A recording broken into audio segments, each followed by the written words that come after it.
And okay, here we are. Good morning, good day to everyone, and thank you so much for taking your time to join us for the first Compute Over Data community meetup. And we're very much honored to have all of you here. It's a strong showing. And in terms of logistics, let me just share my screen with you all here. We're going to start by giving David an opportunity to give us sort of an overview of what the community is going to be focusing on here, and sort of a vision. And then I also want to turn it over to each of the individual project teams. We've got a lot of healthy showing from different projects, and I want to give every team an opportunity to give an introduction today. And then certainly in future sessions, we're going to give time for each of the project teams to go into much more detail about all the good technology that they're building. So with that, David, I will hand it over to you. Thanks so much. So my hope is that this is the first and only time that I speak to you as kind of like the person driving this group, for better or worse. Yeah, my name is David Aronchick, for those that I haven't met personally. I co-lead research development here at Protocol Labs, and I'm leading our Protocol Labs work in a project called Bacalhau, which many of you have seen. It's an open source project, which is designed to be a reference implementation, for better or worse, of compute over data, where you are executing compute next to your Filecoin and IPFS nodes. It is just very much in proof of concept mode, and it really is designed to be a reference implementation. Our goal with the project is to provide both concepts and a baseline that people with, in more specialized domains, as many of the folks on this call are in, can use or reuse or choose to swap out in an elegant way and go and build your great businesses on top of. My background is I'm somewhat new to Filecoin and IPFS. I've only been here about 9 months. Before this, I worked very, very deeply in community. So I was the first non-founding PM for Kubernetes, which I led for 3 years on behalf of Google. And I started a project called Kubeflow in machine learning and AI. It's a machine learning platform for Kubernetes. And the reason I bring that up is, I've been through the community ringer before, and I cannot stress enough how much it is part of my DNA to not be hey, everyone, we need to go do this, but instead to find a path that we all can see ourselves in and jointly go forward together. So with that, my hope is, you may have seen, Juan has talked about this quite a bit, that we are able to help leverage this, huge success that IPFS and Filecoin has had to date, and really transform it in this new direction, where all these folks, on this call, and hopefully many more, are able to leverage that data and take it in new and interesting directions that are specific to the needs that you see, because we at kind of the center of a lot of this stuff see only the very generic needs, really at a protocol level. So that's the broad strokes. This is very much a bootstrapping process. So we all need to come to agreement on our goals, on regularity, lots of bookkeeping. What time do we meet? How are we going to elect people? How are we going to set the direction of this? Wes and I's goal is, just like with Bacalhau being a reference implementation or a center point for people to collaborate on as far as tech, we also want to provide the center point for people to communicate their own work. So we will take on the action, should this group be okay with it, of setting up common communication channels, setting up websites, setting up things like that for you all to publish your own work. I would love to, given that I kind of sit in both camps, talk to all of you individually about your goals, and see how I can help support you and all that good stuff. So that really is it. I don't want to take up any more of your time. I really would love to hear from everyone. Do you have any questions? I'm happy to answer any questions you like along the way. But other than that, I'll leave it open to everyone else to chat or ask me questions. Okay. All right. Okay. Great. We have. So with that, Wes, back to you. Brilliant. All right. Well, what we can do for starters then is to jump into each individual project team, and if we could take maybe 5 to 7 minutes, I'd love to hear from each team, particularly what is unique about your vision for compute, what problems you're trying to solve. If you see standards or opportunities that the community should be focusing on to make your work more higher value add, and then any other aspects of the community can help bring to your project, whether it's awareness or common standards build out or other things like that. So if we can, Charles from Phil Swan, can you hear us okay? Yes, that sounds good. All right, I'll turn it over to you to get us started. Hey, great. So this is Charles from First One team. So I'm sorry I feel noisy here. Like, yeah, so First One is a layer 2 cross-chain storage provider, and we are aiming to bridging different payment solutions to storage like a Filecoin or other computing solutions. Currently, like we are looking for a good computing blockchain or solutions that we can bridge into. So analyze something like ICP, Akash Network, Bakuyao, or Kudo. I say they are online as well. So we haven't decided which one will be next. So currently we have 3 data centers running Filecoin storage in Canada and the US.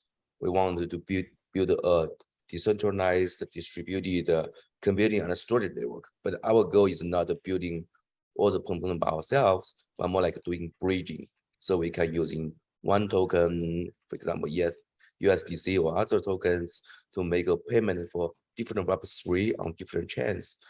That's our goal. So initially, we just finished the integration from Polygon Network to Filecoin. So this afternoon, I'm going to visit Chainsafe to see our Polkadot solutions cross-chain. So you can see if we can add their solution with us merged together, so we can have 2 payment chain with 1 storage solutions. So I'm very happy to be part of it here, and I would like to know like other solution providers. Also, DID. So we are thinking using wallet to provide a different level of access control to IPFS. Yeah, so that's our recent research goal. So I hope there were a lot of interesting happening here. Very good. Thank you, Charles. All right, Boris, I'll hand it over to you for Fission. Great. And I actually ended up creating a short little presentations that I will flip through. So my name is Boris Mann, based in Vancouver. My team is distributed all over the place. I'm the CEO, so less technical half, but obviously we're all in a very technical field.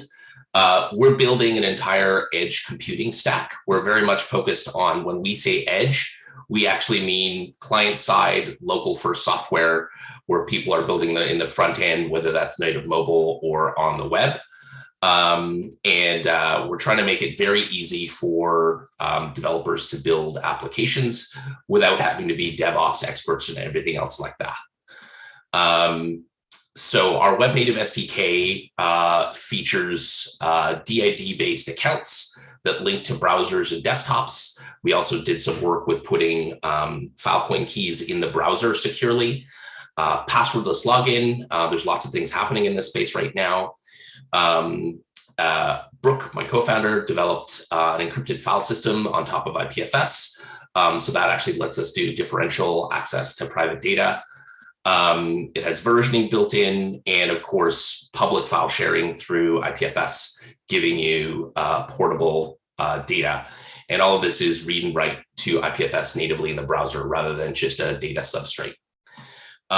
Building blocks, IPFS. I think IPFS and content addressing is a sustaining innovation. It's a huge commons network. We have lots more work to do to scale it and improve it in the DHT and everything else like that. But having a global addressing space where the data is verifiable, we think is a huge thing, and we're betting a lot on it. Lots of browser APIs coming along. The Web Crypto API is something not a lot of people know about. It is non-exportable private keys in the browser. We think that the browser is a great target for doing all sorts of things. Do not bet against JavaScript. And then, of course, DIDs, that space has been growing very well. And you've got some other interesting things happening with verifiable credentials. We've been in the DID space for some time, and there's lots of good things happening. We are very much a protocol engineering shop as part of what we do. We have an applied research group that is led by my co-founder Brooke, and Quinn is the second person in that group. We have designed, shipped, and had an essentially graduated UCAN outside of Fission. It's got a working group. Protocol Labs has adopted it. The Twitter Blue Sky project is doing some work there. Jax, Block, and Web5 is using some of those components. And generally, we've been very happy with people adopting that. Basically, if you want a decentralized version of OAuth that lets you delegate capabilities securely from one service to another, the same kind of cross-chain, cross-integration kind of thing, we'd love for you to take a look. Private data on IPFS is a missing piece. We're working very hard to try and make WinFS a piece that can be dropped in and used everywhere. And then finally, we're taking our work in file system and working on a full edge database with CRDT capabilities. So that's just in research, and I can share some links about that. So I wanted to do a little vision things of how I think about IPFS. So I think every human on the planet should be able to store data online forever, effectively for free. And I mean that just from a capabilities perspective. Obviously, big data enterprise companies will be paying. And that we should aim for some of the same developer experience as a commercial platform in the protocol itself. And then identity data and compute as a commons network, which is really the topic here. Other than not betting against JavaScript, WebAssembly is going to be our focus for compute over data. We're moving our stack to Rust, generally making it work everywhere. We think that there is going to be lots more adoption of WASM by front-end developers who typically have not been a target. We have some research planned around content-addressed WASM functions. So again, picture all of these things having addresses, and as pure functions, you can also content address the arguments and even the answer. And so there might be some interesting things to do there. So if you're interested in doing things around that, we don't think that we're going to lead or invent a bunch of things there, but we think that we've got a stack that fits together really nicely. So if you would like to have capabilities between services that are run P2P, or if you're interested in private data. I won't go over this list, but I'll include the link. These are some of the upcoming projects. It's a very long list. We're not going necessarily ahead with all of them. But probably one of interest to this group is WinFS and Filecoin to add end-to-end private data. So that should give other capabilities. And I'll share links to our Discord and other places where you can come hang out with us. Lovely to meet everyone. Thank you, Boris. Excellent. All right. And next up, we have William Yang from Ken Labs. Can you hear us well? Hey, yeah, thanks. So let me share my screen. Okay. Hello, everyone. This is William from Ken Labs. I think we also have Taoxin here in the call. So we are both from Ken Labs. So currently we are working on a sidechain metadata storage. So you see here the topic compute over data. So that's our mission. And we are going to build, actually, we are also building the data infrastructure. The idea is to accelerate the IPOD adoption in both Web 2 and Web 3. As we can see the broad usage of IPOD in the whole ecosystem, so that we want to see a better usage in Web 3, also hope to expand this application in Web 2. So that's our mission. Currently, we are working on a service called Pando. Probably you may or may not be aware of it. Anyway, it's a storage for verifiable and structured data for now. And it's initially for the ecosystem running as a sidechain metadata store. Currently, it has been integrated with multiple providers and the consumers, which means the data flows between the provider and the consumer. We're looking to get it apply to more scenarios, which means more providers and consumers. Currently, it's a single instance running in the network. In the future, we are looking to see a Pando network, which will link the structured data in the whole decentralized network.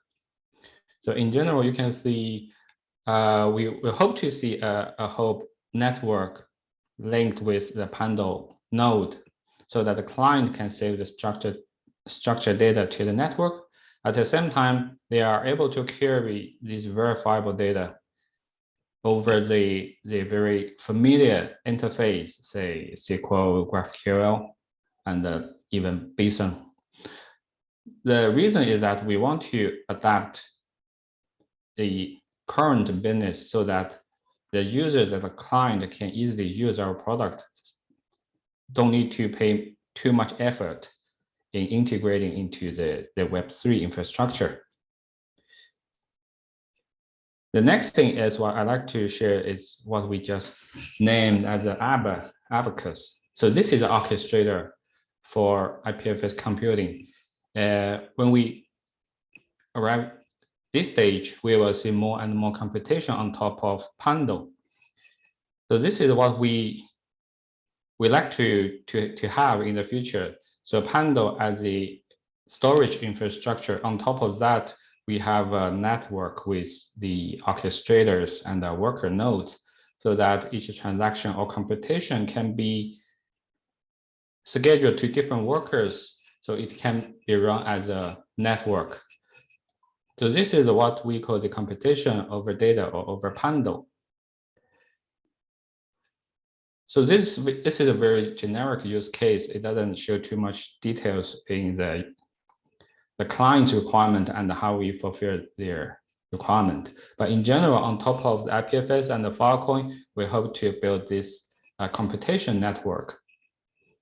The other thing is I like to share, it's a pretty similar concept in the existing product in the ecosystem or even Web 2, so that as we are developing the Pando service, ideally we want to integrate or adapt to the existing big data processing framework, so that it can be widely used and deployed to the Web 2 businesses. So for example, Spark, Apache Spark is a very popular framework that's been widely used, so that we want to build the adapter layer or driver layer, so that the Pando storage or even the network can be adapted to this Apache Spark framework, so integrate into the mainstream data processing and analysis use case. So this is what we are visioning the future of the Pando network. The last thing I'd like to share is eventually we want to see a Web3 data lake. Data lake means we don't have to focus on structured data, so data can even be unstructured. So the Pando can be such Pando network can be such a data storage for Web3. So no matter structured or unstructured, all these data can be stored to this network, depending on the usage and the consumer. So they can decide how to consume. So this is the future plan or the roadmap of Ken Labs in terms of the computation over data. So if anybody interested, I can also share this link to the channel or the Slack. So yes, that's it from Ken Labs. Happy to reach out to everybody. Thank you. Very good. Thank you, William. And next up, we have Fluence Labs and Bernard. Do we have you with us?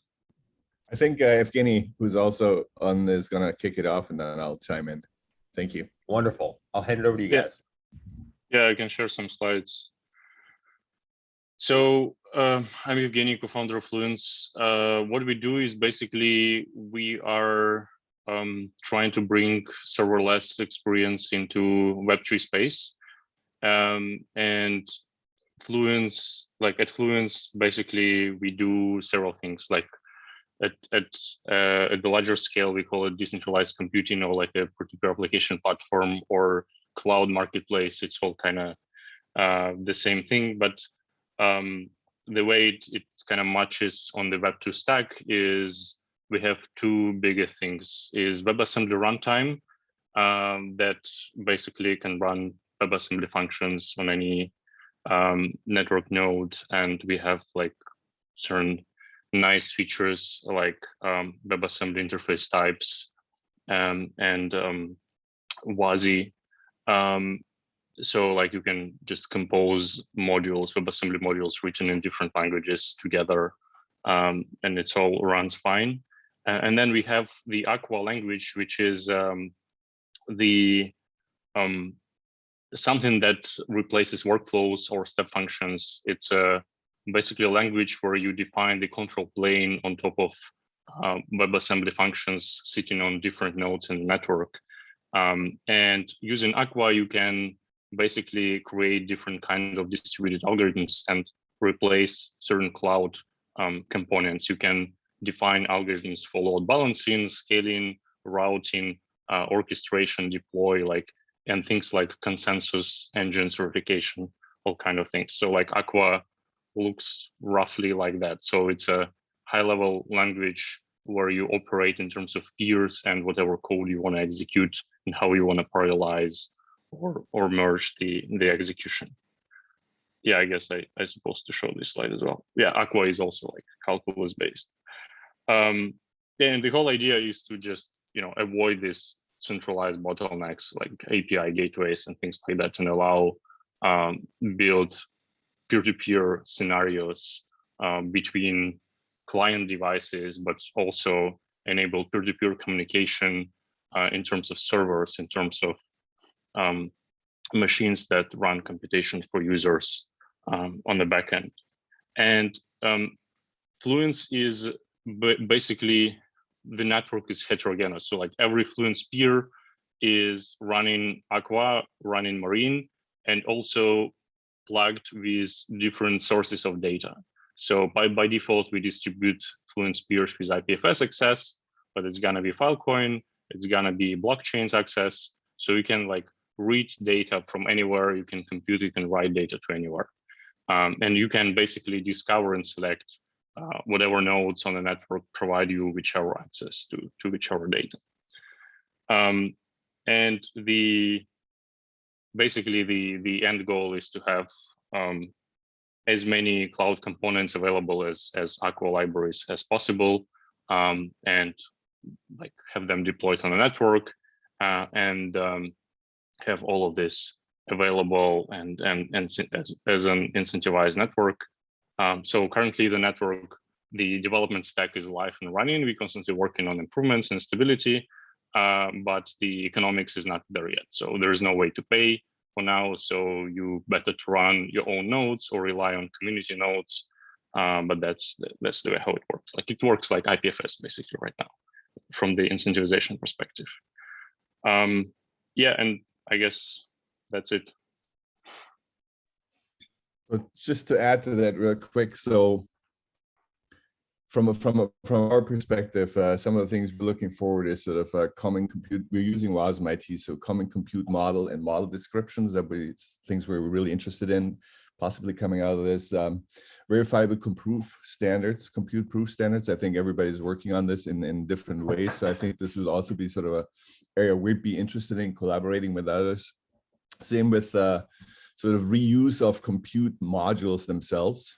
I think, again, everybody's working on these WASM modules, so there's got to be a lot of overlay, and things like that Spark adapter I just saw looked, to me, it looks like really interesting. You can almost standardize around. And from a community helping Fluence, obviously awareness is a big deal. We're big believers in co-opetition, so I think this would be extremely helpful. Iron sharpens iron, so this is something we would be looking forward, and definitely avoid duplication and dead ends. I think this is that there's a time to mark.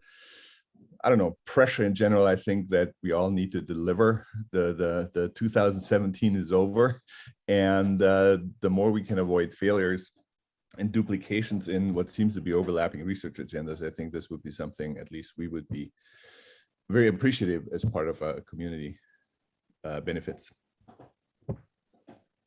Very good. Thank you, Bernard and Evgeny, and especially your opinions about the community and standards. That's going to help all of us, I think. And I think that's certainly a lot of commonalities starting to form, which is super helpful. So we will next turn it over to Al and the Coin Network. Hey, folks. Sorry, I've just been slightly tuned in and listening here. Great to see all of you. We're kind of new to the IPFS and Filecoin ecosystem, though I did write a course on IPFS back in about 2018. I used to run a company called We Teach Blockchain in Chicago. And mostly what we've been doing at Koi is trying to figure out how to onboard more people as node operators throughout all these systems that we have. So kind of the way that works, we have sort of a social economy similar to basic attention tokens, where we mint tokens based on how much traffic people get. This allows us to build up sort of a reputation profile for individuals. So we've been creating this for about a year and a half now. Last year, we got about 30 million views on the network. We've got about 45,000 people signed up to run nodes now. What our node looks like is basically a arbitrary compute environment, mostly designed to run on personal devices like phones and computers. We started out doing a lot of web scraping and kind of content ingestion. We've been working on trying to build out sort of edge node and kind of IPFS pinning use cases and that kind of thing lately. What else is interesting? I guess probably the big thing that's going to be helpful for people here is that we can pretty much give you these nodes to use. These people have all signed up to run the node and earn tokens. So we have a fairly large foundation treasury, and we can hand out tokens to all of you if you'd like to use our nodes. If you have a use case, currently the container is a JavaScript container. So you can run any NPM module, TypeScript or JavaScript. You get a REST API, a Redis cache, file store access, and there's an IPFS node in there now. And there's a bunch of other kind of cool new features we're working on. We have some neat things as well around DIDs. So you can get attestations on a node to verify where it is in the world. We do kind of a triangulation routine. So you have a number of nodes that we know where they are, and then the rest of them we can kind of piece together where they are from that. We're working on doing other attestations, like if somebody is like green certified, if they're doing a hosting node and they're in a particular data center, any of that kind of stuff could be helpful for all of you. The other side of it that we are actively trying to expand on is potentially financing for node operators. So we got a pretty huge grant from IBM last year. We're working on getting one from AWS right now. So a lot of the node operators who are using our desktop nodes will also eventually be able to upgrade and get a hosted node. And what that'll mean, hopefully, is that they'll have lots of kind of hopefully co-located data center hosting that they can then actually run pretty high level compute on. They can run a REST API for you. They can pin IPFS files, make them accessible to web. A lot of that stuff, essentially. But if anybody wants to follow up on any of this stuff, I'll drop my Telegram handle into the chat here, and we can chat on there. Or I'm also on the Filecoin Slack now as Al Morris. But yeah, so we're coming mostly from the IPFS world and from Arweave. Very interested to start getting into setting up some estuary nodes and all that kind of stuff in the future. Excellent. Thank you, Al. All right. Next up is Don with the Nevermind team. Don, or Nevermind folks, we have you guys on. Hi, hello. This is Aitor from Nevermind. Sorry, couldn't attend. Some family issues. These are great, but yeah, it is what it is. I'm outside, so I can put my camera on just for a second to say hello. But in order to save some bandwidth, I'm going to disconnect the camera. So CTO at Nevermind, what previously Kiko. Nevermind is a spin out of Kiko. In Kiko, we're working with Protocol Labs, Filecoin people for a couple of years now, Phil Plus, and also in some satellite projects like Murmuration Labs. Basically, what we are doing in Nevermind, we are a Web3 tools agency, right? So we are creating the tools in order to facilitate some organizations, especially content creators, in order to jump into Web3. The product that we have in our mind is allowing to build marketplaces and this kind of applications where different people can trace each other. What we have is putting always an asset in the center. We facilitate that different kinds of services or use cases on top of these digital assets. One of them is traditional data sharing, right? So, and when, because privacy constraints, we cannot allow data sharing, we have a solution for data in situ computation or compute data, depending on how you want to name it. Basically, we started on this specific part of the product very focused in problems that traditional Web2 companies have. Basically, I mean, these companies, big data lakes, data warehouse environment, they have data in some places.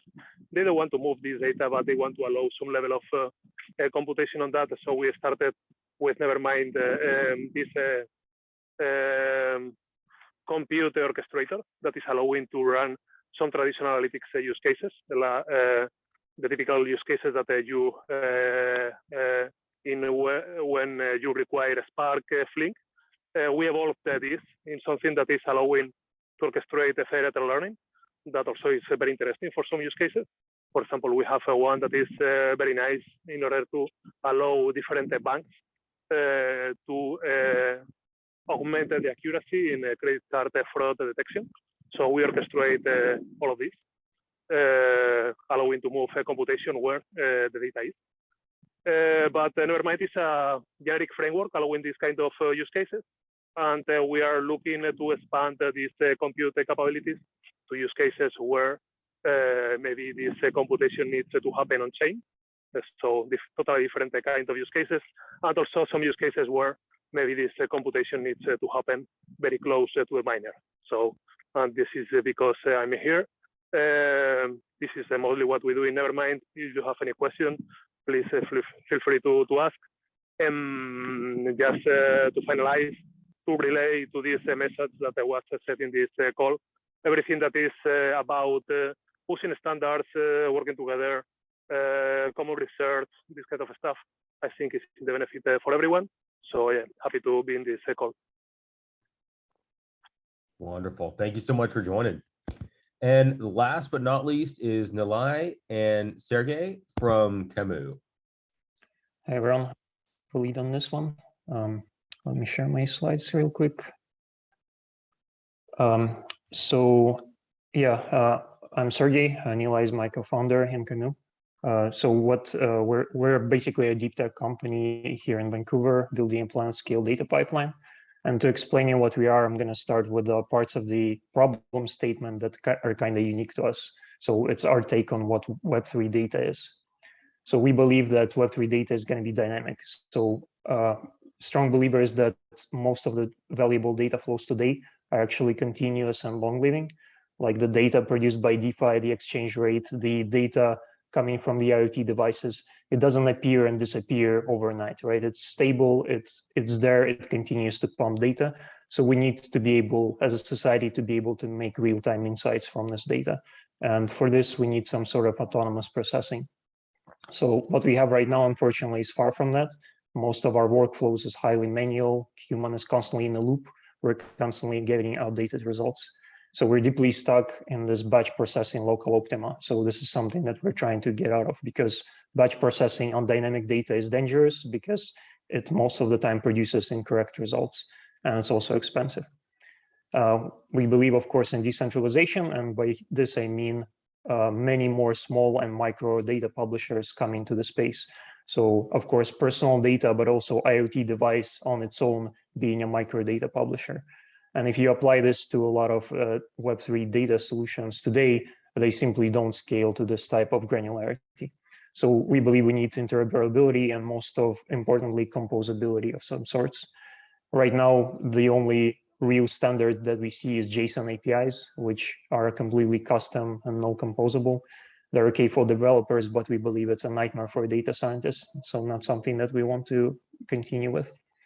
And of course, data needs to be trustworthy because if not, it's completely useless. And here we're talking about bringing verifiability and accountability, but to the big data scale. We believe that trust chains need to extend to the origin of data. So to the device that publishes data or to the business flow that generates this data. Right now, data becomes non-verifiable basically the second that it leaves the publisher. And the Oracle networks are making these poor attempts to play the role of trust anchors. And we believe that the trust is not the right place there. So what Camu is in a nutshell is a unified data supply chain. So it works, it's a single solution for both off-chain data and for data from on-chain. It's a data processing network that focuses primarily on dynamic data streams. So static data for us is just a simpler edge case. People on our network build autonomous data pipelines.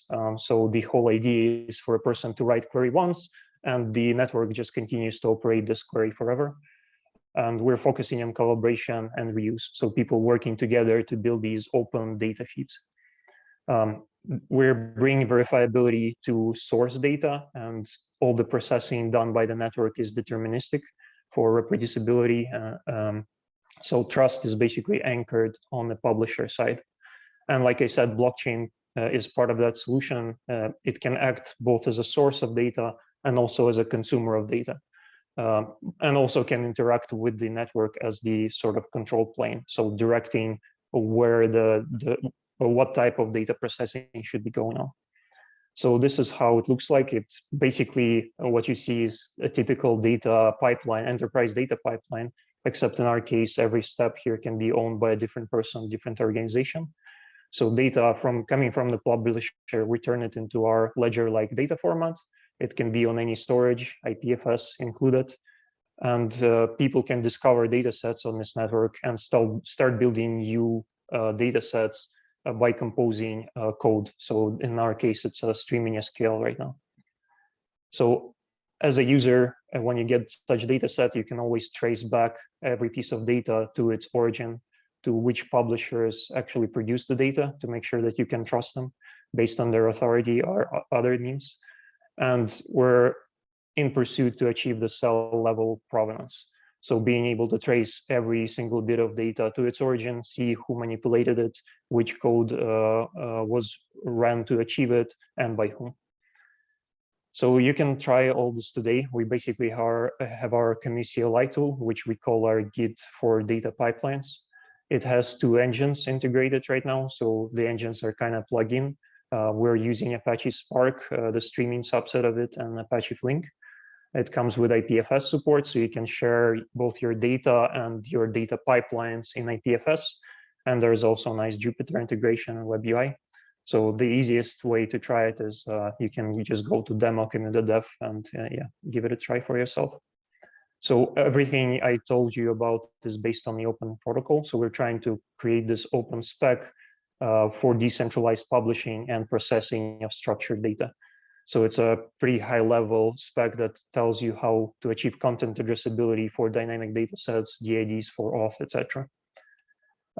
Areas of interest for us include IPLD and IPFS, so improving the tooling, bringing the schemas and code again to IPLD, etc. And we're also interested in DID-based auth and access control for data. So this is immediately some interesting possibilities I see here with UCAN and WNFS. And also, of course, on verifiable compute and privacy, especially differential privacy for data. And the data processing, especially streaming data processing, bringing it to SQL to process the blockchain data, and also achieving fine-grained provenance. So yeah, I'm going to share these slides afterwards. So please reach out if any of this was interesting. Thank you. Thank you, Sergey. All right, beautiful. Well, I have to say, I'm super energized by just the breadth of projects everyone's working on. And thank you all so much for taking your time to help us really start building this community from the ground up. Please do also check in on the Slack channel afterwards, for any additional comments. And I noticed folks are starting to make connections, which is excellent. And we'll have some website material coming out soon. So much more to come.